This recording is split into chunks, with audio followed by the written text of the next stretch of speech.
You are looking at Julian's pronunciation guide, where we look at how to pronounce better some of the most mispronounced words in the world, like this other curious word. But how do you say what you're looking for today? Let's learn how to pronounce this word in English, a very interesting word in English.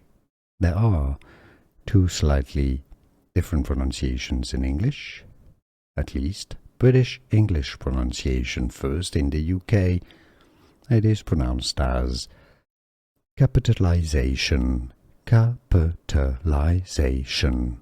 The stress is on the Z syllable, the fifth syllable. Capitalization. Now, in American English, in the US, it's usually said rather as capitalization. Capitalization.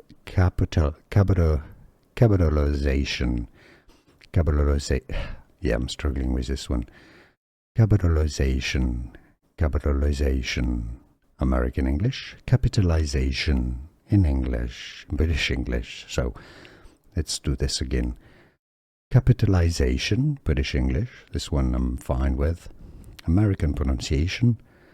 Capitalization.